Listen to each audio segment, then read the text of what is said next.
Bismillahirrahmanirrahim. Assalamualaikum warahmatullahi wabarakatuh. Selamat bertemu kembali teman-teman dalam mata kuliah Society 5.0.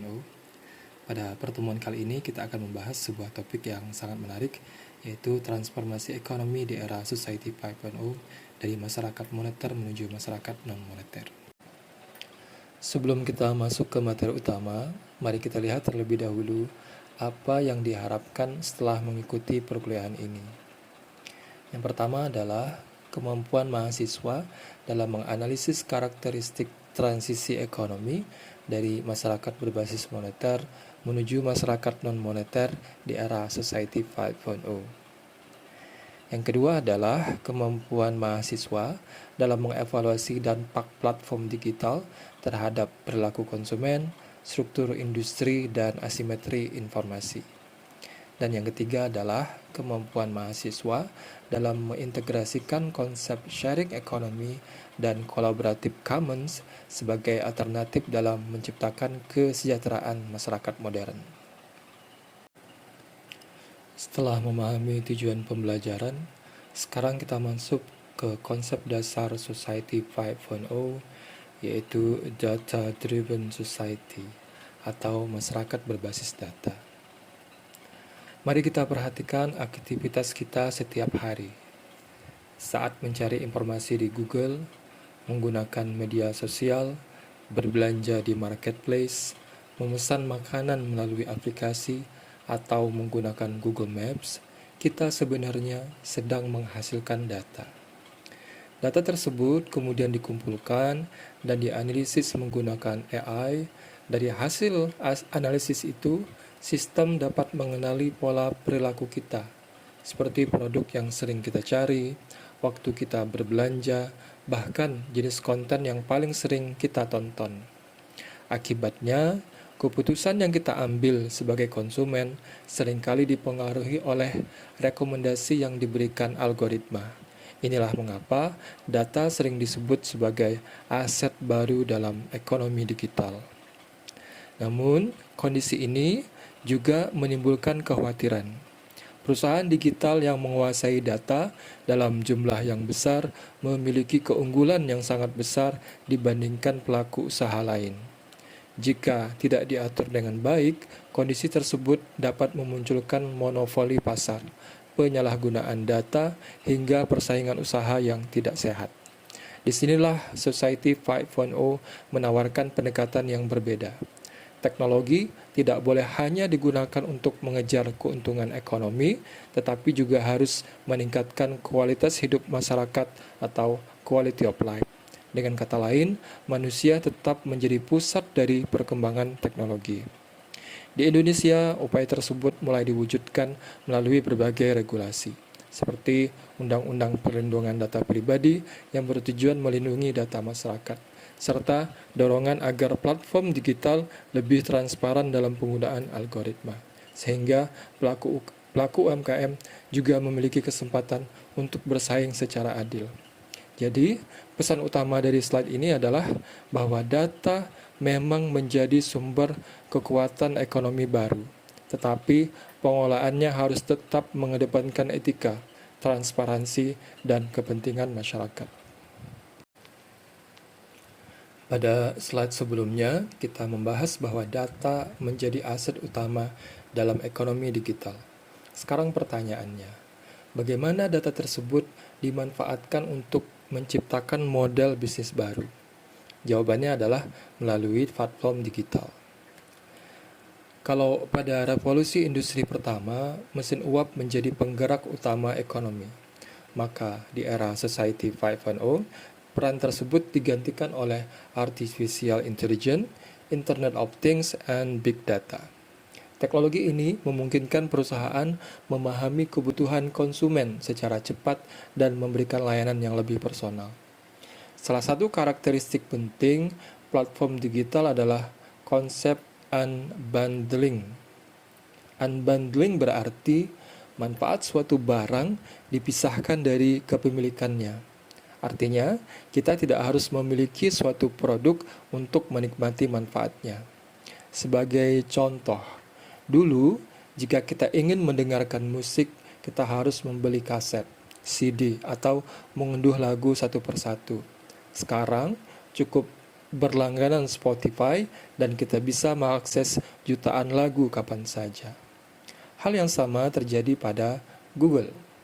Dahulu, orang harus membeli buku yang tebal dan mahal untuk mencari informasi.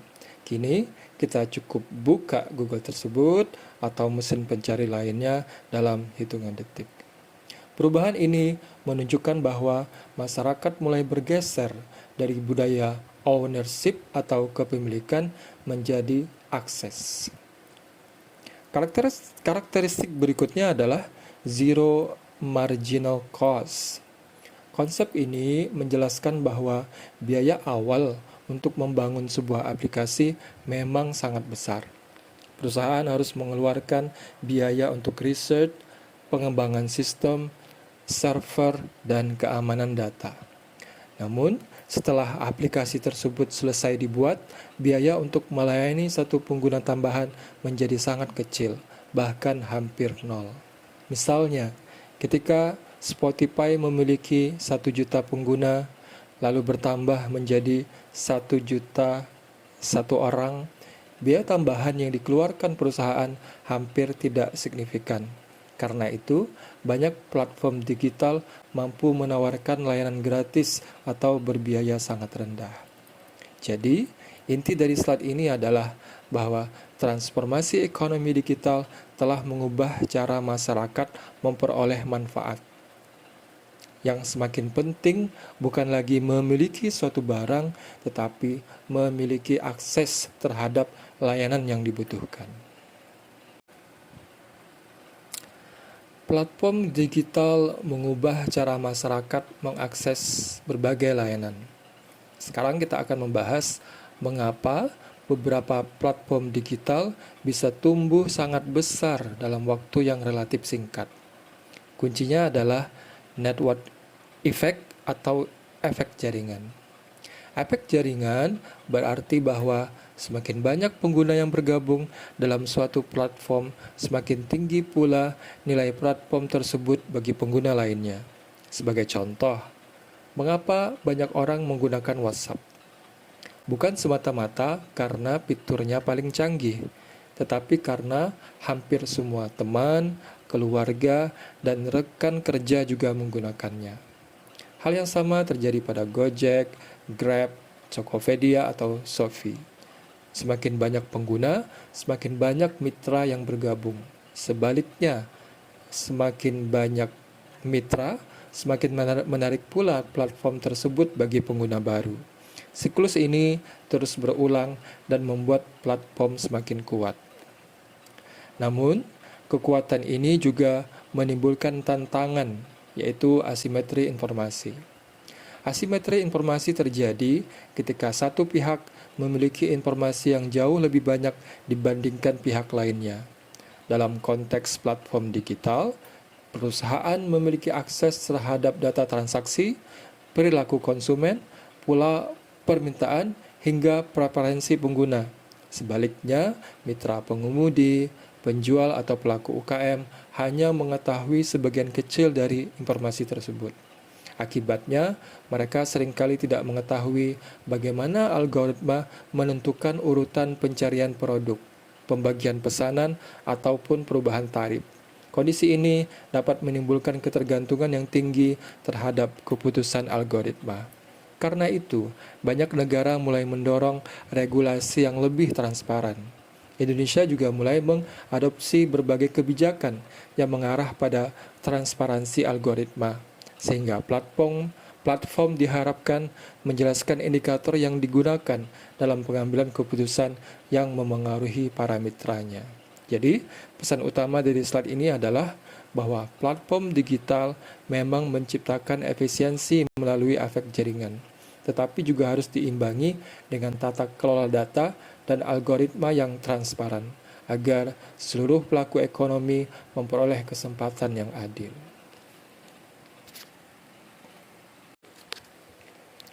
Pada slide sebelumnya, kita membahas bagaimana platform digital mengubah cara masyarakat berinteraksi.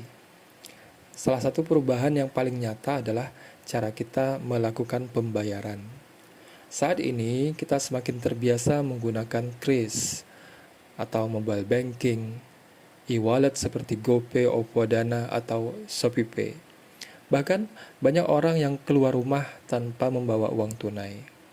Fenomena ini dikenal sebagai cashless society atau masyarakat tanpa uang tunai. Tentu saja sistem ini menawarkan banyak manfaat. Transaksi menjadi lebih cepat, praktis, dan efisien. Selain itu, setiap transaksi tercatat secara otomatis sehingga memudahkan pencatatan keuangan maupun pengawasan terhadap aktivitas ekonomi. Namun, di balik kemudahan tersebut muncul sebuah dilema. Jika menggunakan uang tunai, transaksi relatif bersifat anonim. Ketika kita membayar dengan uang kertas, hampir tidak ada data yang terekam mengenai siapa yang membeli, apa yang dibeli, kapan, dan di mana transaksi dilakukan. Sebaliknya, pada transaksi digital, hampir semua aktivitas tersebut meninggalkan jejak data. Data inilah yang kemudian menjadi aset yang sangat bernilai bagi perusahaan digital untuk memahami perilaku konsumen dan mengembangkan berbagai layanan baru. Artinya, dalam ekonomi digital, nilai ekonomi tidak hanya berasal dari uang yang dibayarkan, tetapi juga dari data yang dihasilkan selama transaksi berlangsung. Selanjutnya, mari kita lihat bagian kedua pada slide ini, yaitu mengenai keterbatasan PDB atau Produk Domestik Bruto. Selama ini, PDB digunakan untuk mengukur aktivitas ekonomi suatu negara berdasarkan nilai barang dan jasa yang diperjualbelikan. Masalahnya, banyak layanan digital yang kita gunakan setiap hari tidak memerlukan pembayaran langsung. Misalnya Google Maps, Google sendiri, Gmail, atau media sosial versi gratis. Layanan tersebut memberikan manfaat yang sangat besar bagi masyarakat, tetapi kontribusinya tidak sepenuhnya tercermin dalam perhitungan PDB. Artinya, kesejahteraan masyarakat bisa saja meningkat, tetapi peningkatan tersebut belum tentu terlihat dalam angka PDB. Inilah salah satu tantangan dalam ekonomi digital. Indikator ekonomi konvensional perlu terus disempurnakan agar mampu menggambarkan kondisi kesejahteraan masyarakat secara lebih utuh. Selanjutnya, kita mengetahui bahwa banyak layanan digital memberikan manfaat yang besar, tetapi tidak tercermin dalam perhitungan PDB. Lalu muncul pertanyaan, bagaimana cara mengukur nilai dari layanan yang sebagian besar dapat digunakan secara gratis? Salah satu pendekatan yang digunakan adalah willingness to pay atau WTP dan willingness to accept atau WTA. Pertama, willingness to pay atau WTP adalah jumlah maksimum yang bersedia dibayar seseorang agar tetap dapat menggunakan suatu layanan. Misalnya, bayangkan WhatsApp yang selama ini gratis tiba-tiba menjadi layanan berbayar. Berapa biaya maksimum yang masih bersedia kalian keluarkan setiap bulan agar tetap bisa menggunakannya? Jawaban tersebut mencerminkan nilai layanan menurut pengguna. Konsep kedua adalah willingness to accept atau WTA. Berbeda dengan WTP, WTA menanyakan berapa besar kompensasi yang harus diberikan kepada seseorang jika ia diminta berhenti menggunakan layanan tersebut. Misalnya, jika kalian diminta menghapus WhatsApp atau Google Maps selama 1 tahun, berapa uang yang menurut kalian layak diterima sebagai kompensasi? Menariknya, hasil berbagai penelitian menunjukkan bahwa nilai WTA biasanya jauh lebih besar daripada WTP. Artinya, ketika seseorang sudah merasakan manfaat suatu layanan, ia akan meminta kompensasi yang cukup besar jika harus kehilangan layanan tersebut. Pada slide ini juga ditampilkan contoh hasil survei di Jepang. Pengguna aplikasi Line dan WhatsApp meminta kompensasi hingga jutaan yen jika dipaksa berhenti menggunakan aplikasi tersebut. Temuan ini menunjukkan bahwa manfaat layanan digital jauh melampaui biaya yang selama ini dibayarkan oleh pengguna. Dengan demikian, kemakmuran di era Society 5.0 tidak lagi hanya diukur dari banyaknya uang yang dimiliki, tetapi juga dari manfaat dan kemudahan akses terhadap berbagai layanan digital yang meningkatkan kualitas hidup masyarakat.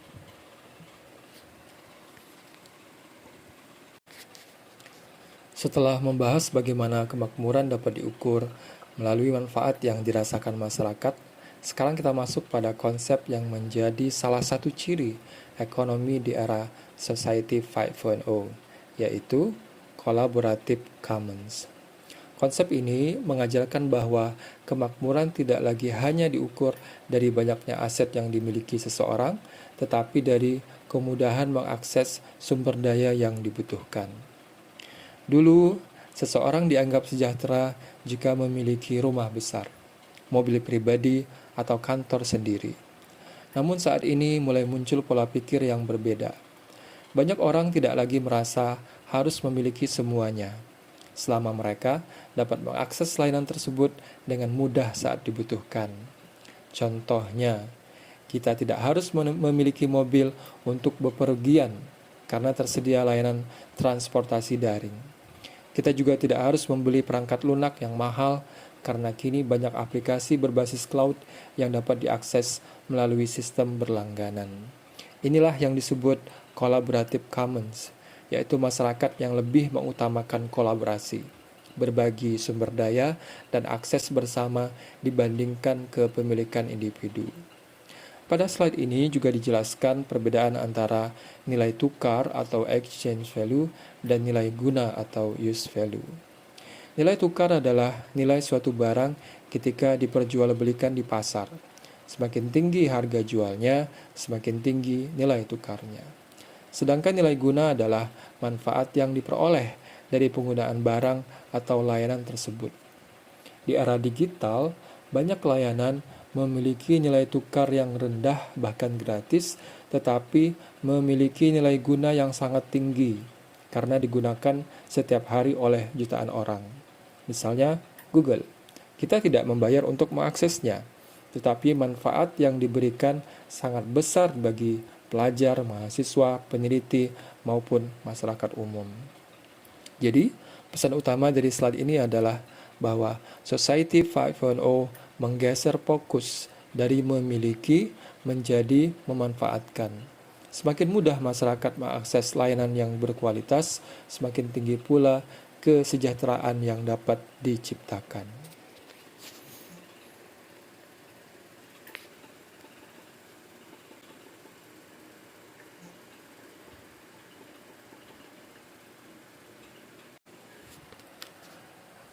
Pada slide sebelumnya, kita telah membahas bahwa Collaborative Commons menekankan pentingnya akses bersama dibandingkan kepemilikan. Menariknya, konsep ini sebenarnya bukan sesuatu yang asing bagi Indonesia. Sejak dahulu, masyarakat Indonesia telah mengenal budaya gotong royong, yaitu bekerja sama dan berbagi sumber daya untuk mencapai tujuan bersama. Society 5.0 pada dasarnya memperkuat nilai tersebut melalui dukungan teknologi digital. Contoh pertama yang dapat kita gunakan adalah sistem subak di Bali. Sistem ini mengatur pembagian air irigasi secara bersama kepada para petani. Tidak ada satu petani yang menguasai seluruh sumber air. Yang diutamakan adalah pemerataan manfaat agar semua anggota komunitas dapat bercocok tanam dengan baik. Ini merupakan contoh nyata bagaimana nilai guna lebih diutamakan daripada kepemilikan. Contoh kedua adalah coworking space. Saat ini banyak perusahaan rintisan atau freelancer memilih menyewa ruang kerja bersama dibandingkan membangun kantor sendiri.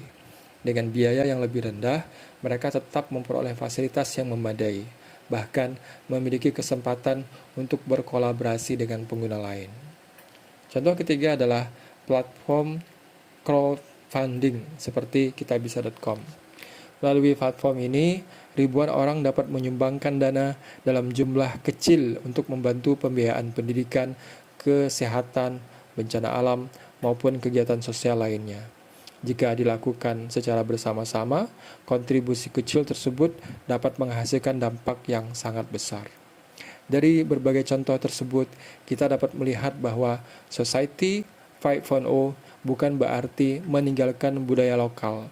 Justru teknologi menjadi sarana untuk memperkuat nilai-nilai gotong royong, kolaborasi, dan kepedulian sosial yang telah lama menjadi identitas bangsa Indonesia.